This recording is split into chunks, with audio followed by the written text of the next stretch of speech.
Practical techniques in mental healings. When an engineer sets out to build a bridge or design a spacecraft, he or she approaches the problem with a known, familiar technique and a set of practiced skills and methods. These techniques, skills, and methods must be learned.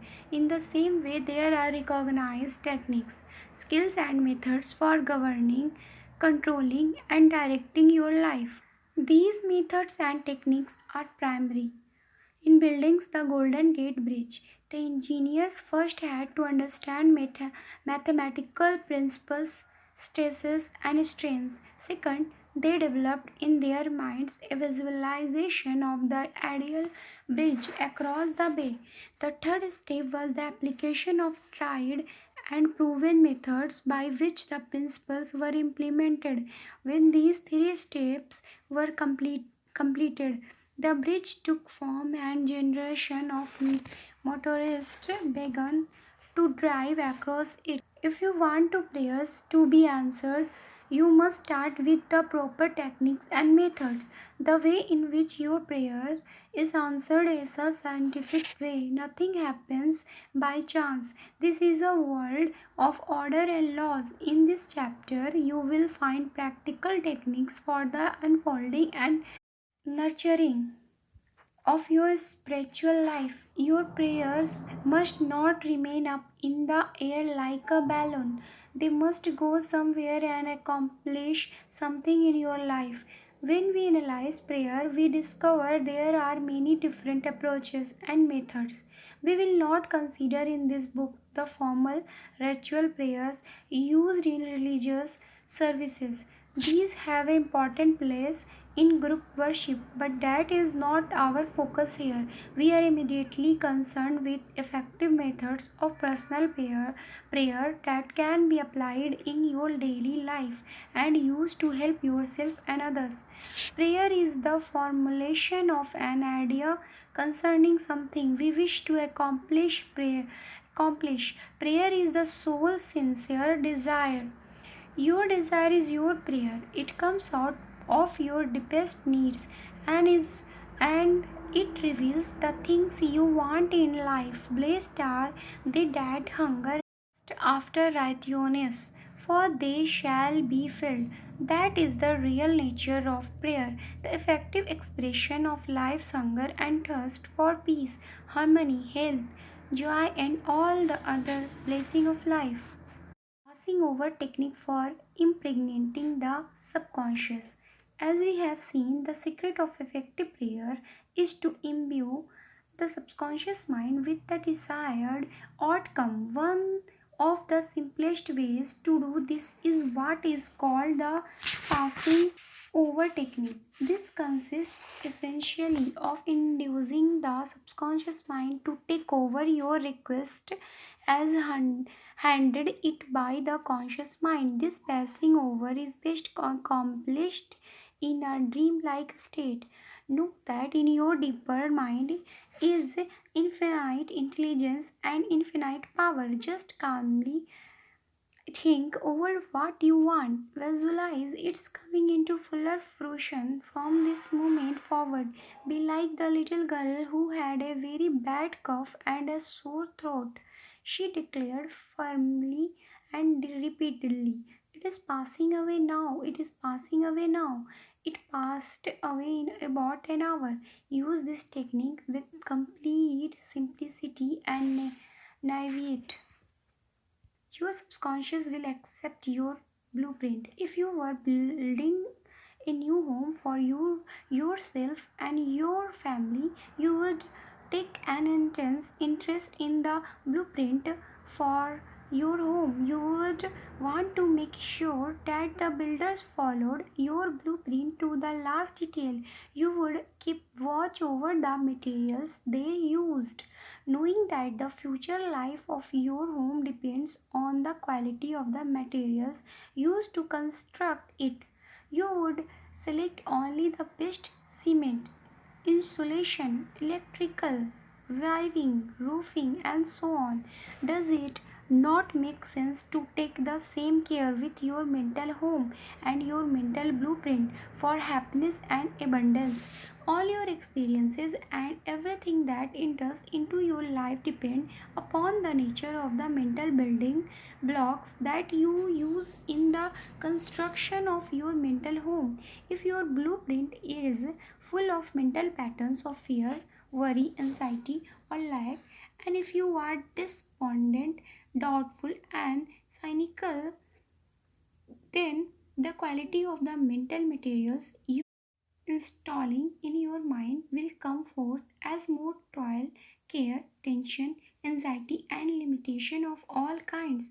The most fundamental and the most far reaching activity in life is that which you build into your mentality every walking hour. Your word is silent and invisible. Nevertheless, it is real. You are building your mental home all the time, and your thoughts and mental image imagery represent your blueprint. Hour by hour, moment by moment, you can build radiant health, success, and happiness by the thoughts you think, the idea you harbor, the beliefs you accept, and the scenes you rehearse in the hidden studio of your mind. This stately mention upon the construction of which you are perpetually engaged is your personality, your identity in this plane, your whole life story on this earth. Get a new blueprint. Build silently by realizing peace, harmony, joy, and goodwill in the present moment. By dwelling upon these things and claiming them, your subconscious will accept your blueprint and bring all these things to pass. By their fruits ye shall know them. The science and art of true prayer.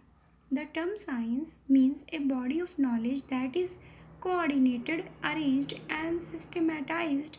Let us think more closely about the science and art of true prayer. This body of knowledge deals with the fundamental principle of life.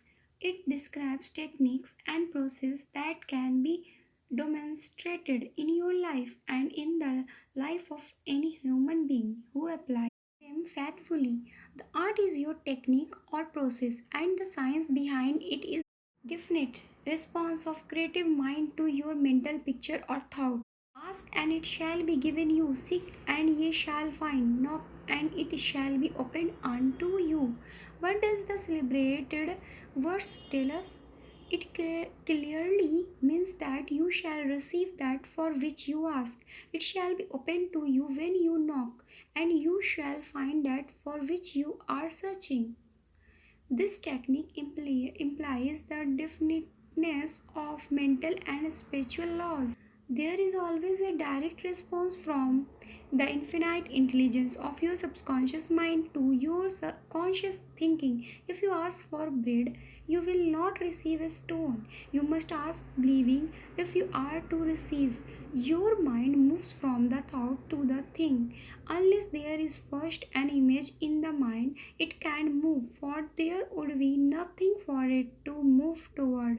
Your prayer, which is your mental act, must be accepted as an image in your mind before the power from your subconscious will play upon it and makes it productive. You must reach a point of acceptance in your mind, an unqualified and undisputed state of agreement. This contemplation should be accompanied by a feeling of joy and restfulness in first seeing the certain accomplishment of your desire. The sound basis of for the art and science of true prayer is your knowledge and complete confidence that the movement of your conscious mind will gain a definite response from your subconscious mind, which has boundless wisdom and infinite power. By following this procedure, your prayers will be answered. The visualization technique. The easiest and most obvious way to formulate an idea is to visualize it, to see it in your mind's eye as vividly as if it were alive. You can see with the naked eye only what already exists in the external world. In a similar way, that which you can visualize in your mind's eye already exists in the invisible realms of your mind. Any picture you have in your mind is the substance of things hoped for and the evidence of things not seen. What you form in your imagination is as real as any part of your body. The idea and the thought are real and will one day appear in your objective world if you are faithful to your mental image. This process of thinking forms impressions in your mind. These impressions in turn become manifested as facts and experiences in your life. Architects visualize the types of building they want. They see it as they desire it to be when completed. Their imagery and thought processes become a plastic mold from which the building will emerge. It may be beautiful or ugly and skyscraper or a one-story shack, but it being a visualization. The architect's mental imagery is projected as it is drawn on paper.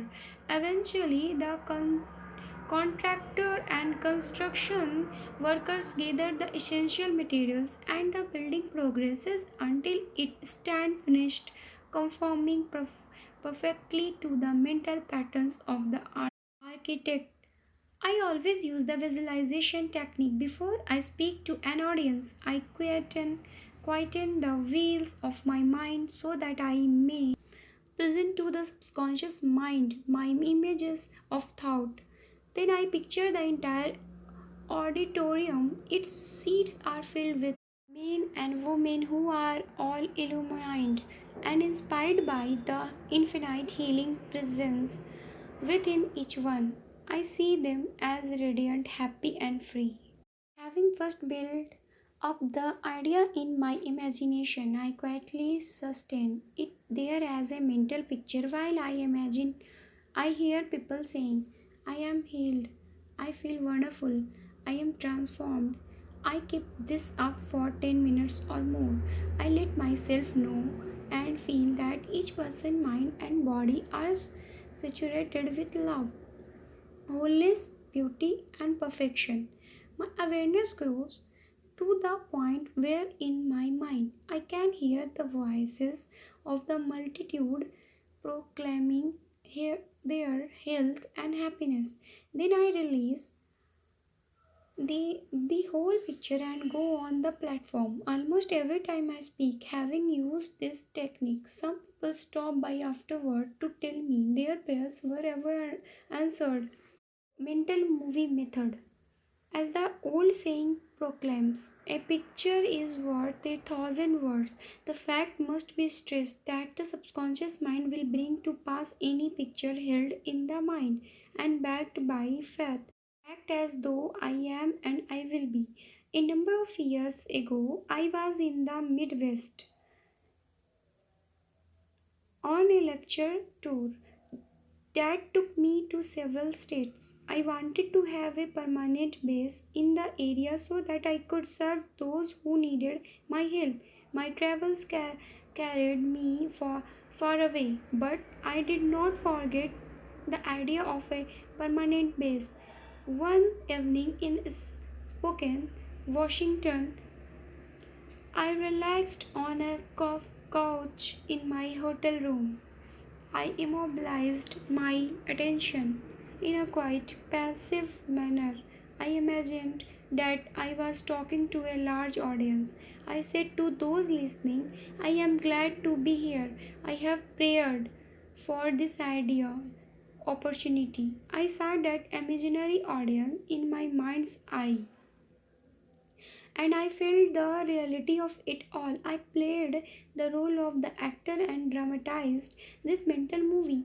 I felt satisfied that this picture was being conveyed to my subconscious mind, which would bring it to pass in its own way. The next morning, on awaking, I felt a great sense of peace and satisfaction. A few days later, I received a call from an organization in the Midwest, asking me to take over as director. I did so, and I enjoyed several years of deeply fulfilling work there. The method I have just described is often referred to as the mental movie method.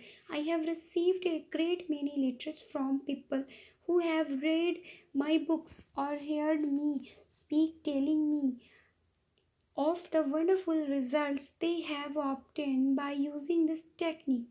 One area in which the mental movie method seems especially useful is in selling property. If you have a home or property for sale, I suggest that you first satisfies yourself in your own mind that your price is right and fair to both you and the eventual buyer. After having done this, quiet your mind, relax, let go, and get into a drowsy, sleepy and state that reduce all mental effort to a minimum. Now picture the check in your hands, rejoice in the check, give thanks for the check, and go off to sleep feeling the naturalness of the whole mental movie created in your mind. You must act as if this is already an objective reality. When you do, the subconscious mind will take it as an impression. Then the infinite intelligence will draw to you the buyer who really wants to have the property and who will love it and prosper in it. Through the deeper currents of the mind, the buyer and the seller are brought together. A mental picture held in the mind, backed by faith, will come to pass. The Bowdoin technique. Charles Bowdoin was a professor at the Rousseau Institute in France. He was a brilliant psychotherapist and a research director of the new Nazi School of Healing. He discovered that the best way to impress the subconscious mind is to enter into a drowsy, sleepy state or a state akin to sleep, in which all effort was reduced to a minimum. Then the idea can be conveyed to the subconscious in a quick, passive, receptive way by reflection, as Bowdoin explained. A very simple way of securing this impregnation of the subconscious mind is to condense the idea which is to be the object of suggestion to sum it up in a brief phrase which can be readily graven on the memory and to repeat it over and over again as a lullaby. A few years ago, a young widow in Los Angeles found herself caught up in a prolonged and bitter family dispute. Her late husband had left his entire estate to her, but his sons and daughters from a previous marriage had filed suit to break the will. Her offers of a settlement were spurned. When she asked me for my help, I explained the borrowing technique to her. I urged her to condense the idea of her need into a phrase of a few words that could be easily impressed on her memory. The phrase she found was, "It is finished," in divine order to her. These words meant that infinite intelligence operating through the laws of her subconscious mind would bring about a harmonious conclusion through the principle of harmony. Every night for 10 nights she sat in an armchair, systematically relaxed her body, and entered into the sleepy state. Once in a sleepy state, she affirmed slowly, quietly, and feelingly the statement, "It is finished," in divine order. Over and over again, she found herself achieving a sense of inner peace and an all pervading tranquility. Then she went off into her deep, normal sleep. On the morning of the 11th day, she woke up with a sense of well being and a conviction that it was indeed finished. Her attorney called her that same day. The opposing attorney and his clients were willing to settle. A harmonious agreement was reached and the lawsuit was dropped. The sleepy technique. When you enter into a sleepy, drowsy state, effort is reduced to a minimum.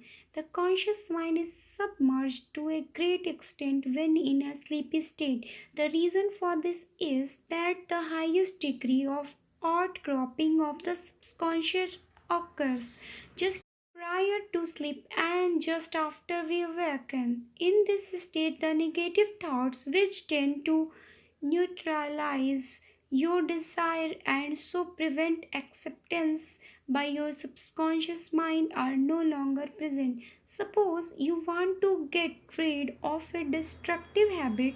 Assume a comfortable posture, relax your body, and be still.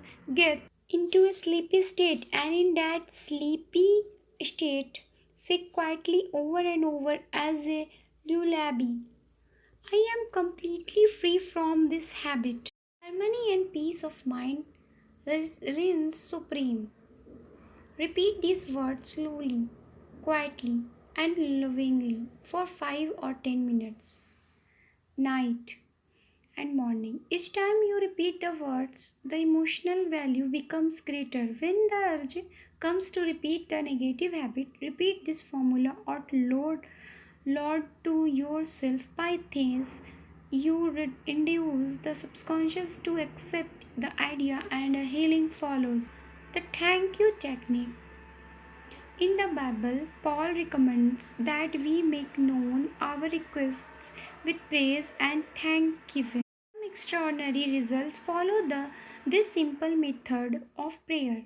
The thankful heart is always close to the creative forces of the universe, causing countless blessings toward it by the law of reciprocal relationship based on a cosmic law of action and reaction.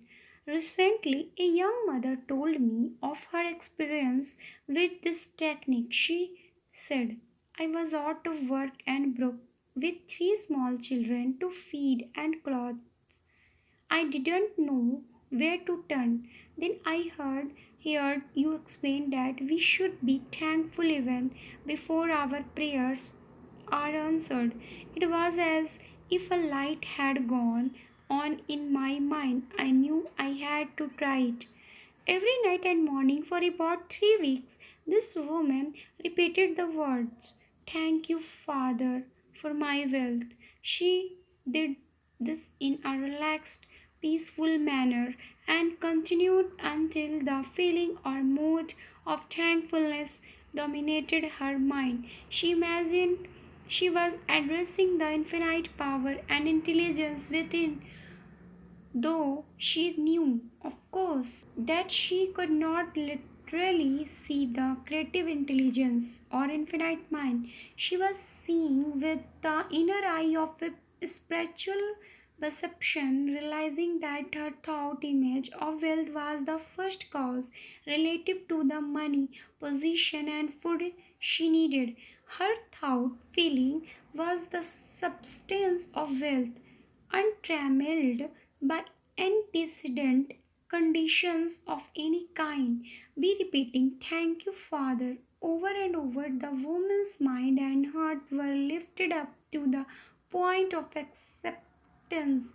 When thoughts of lack, poverty, and distress came into her mind, she would say again, Thank you, Father, as often as necessary. She knew that as she kept up the thankful attitude, she would recondition her mind to the idea of wealth. This is exactly what happened. This mother's prayer had an interesting sequel. Shortly after she began to pray in the way just described, she met a former employer on the street whom she had not seen in 5 years. The former employer offered her a responsible, well paid position. He even advanced her a temporary loan to tide her over until her first paycheck. As she said to me, I will never forget the amazing power of thank you, Father. It has worked wonders for me. The affirmative method. The effectiveness of an affirmation is determined largely by your understanding of the truth and meaning that underlie the words. In praying, use not vain repetition. The power of your affirmation lies in the intelligent application of definite and specific positives. Suppose a pupil adds 3 and 3 and puts down 7 on the blackboard. The teacher affirms with mathematical certainty that 3 and 3 are 6. Therefore, the child changes the figures accordingly. The teacher's statement did not make 3 and 3 equal 6. This was already a mathematical truth that in turn caused the child to rearrange the figures on the blackboard. It is abnormal to be sick.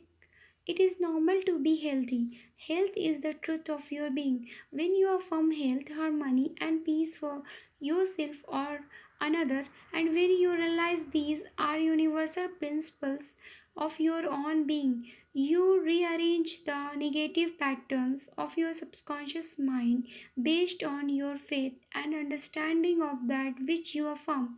The result of the affirmative process of prayer depends on conforming to the principles of life, regardless of appearances. Consider of for a moment. There is a principle of mathematics, but none of error.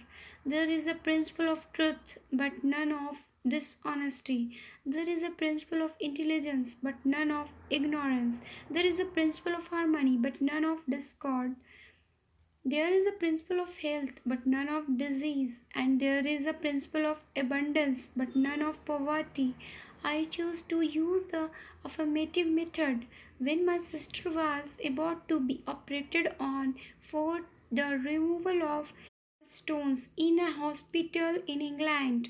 Her diagnosis was based on the usual hospital tests and X-ray procedures. She asked me to pray for her recovery. I was over 6,000 miles away, but this did not disturb me. There is no time or space in the mind principle. Infinite mind or intelligence is present in its entirety at every point simultaneously. Several times a day, I withdraw all thought from the contemplation of my sister's symptoms and from the corporeal personality altogether. Calmly, confidently, I affirm as follows.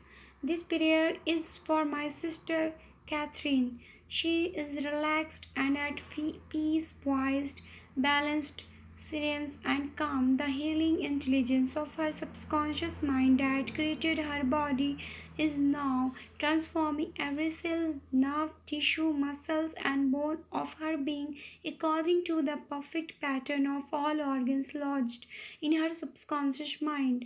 Silently, quietly, all distorted thought patterns in her subconscious mind are removed and dissolved, and the vitality, wholeness, and beauty of the life principle are made manifest in every atom of her being. She is now open and receptive to the healing currents that are flowing through her like a river, restoring her to perfect health, harmony, and peace.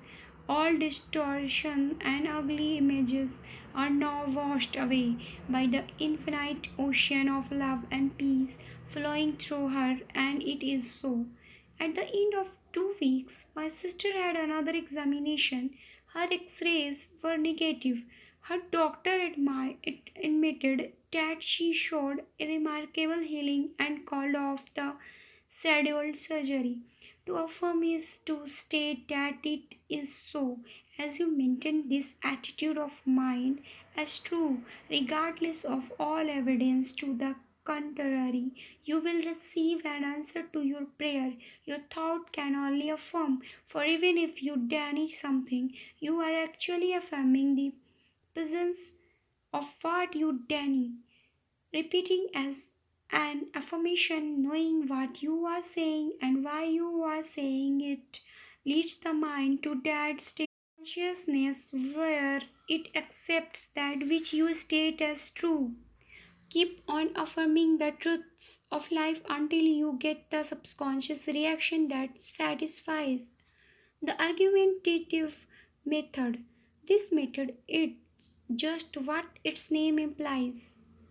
It stems from the amazing work of Dr. Phineas Parkhurst Quimby, a pioneer in mental the spiritual healing who lived and practiced in Belfast, Maine, over a century ago. He was really the father of psychosomatic medicine and the first psychoanalyst. He also had a remarkable capacity to diagnose clairvoyantly the cause of the patient's trouble, pains, and acts. In brief, the argumentative method, as implied so successfully by Quimby, consists of spiritual reasoning. You convince the patient and yourself that the sickness is due to false beliefs, groundless fears, and negative patterns lodged in the subconscious mind. You reason it out clearly in your mind and convince your patient that the disease or ailment is due only to a distorted, twisted pattern of thought that has taken form in the body. This wrong belief in some external power and external causes has now externalized itself as sickness and can be changed by changing the thought patterns.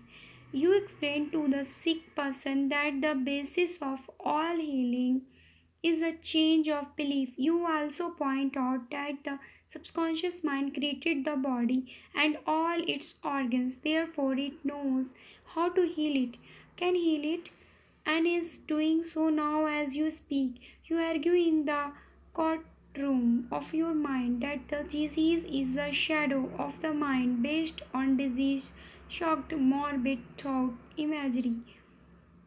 You continue to build up all the evidence you can muster on behalf of the healing power within which created all the organs in the first place and which has a perfect pattern of every cell, nerves, and tissue within it. Then you render a verdict in the courthouse of your mind in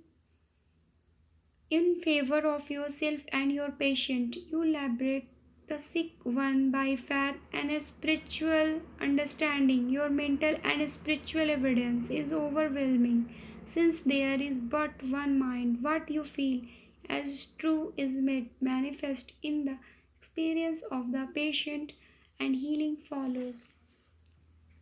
The absolute method is like modern ultrasound therapy. Many people throughout the world practice this form of prayer treatment with wonderful results. The person using the absolute method mentions the name of the patient. The she silently thinks of God and his qualities and attributes, such as God is all bliss, boundless love, infinite intelligence, all powerful, boundless wisdom, absolute harmony, indescribable beauty, and perfection. As she quietly thinks along these lines, her consciousness is lifted into a new spiritual dimension. She feels the infinite ocean of God's love dissolving everything unlike itself in the mind and body of the patient of whom she is praying. She feels all the power and love of God are now focused on the patient. Whatever is bothersome or waxing is now completely neutralized in the presence of the infinite ocean of life and love.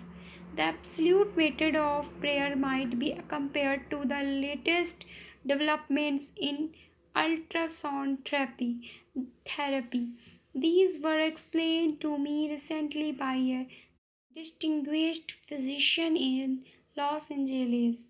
The device she uses in her work generates powerful sound waves at extremely high frequencies. When these are focused on areas of the body where there are abnormal tissues, the affected cells resonate to the ultrasound and respond to it to the degree that we rise in consciousness by contemplating the qualities and attributes of God.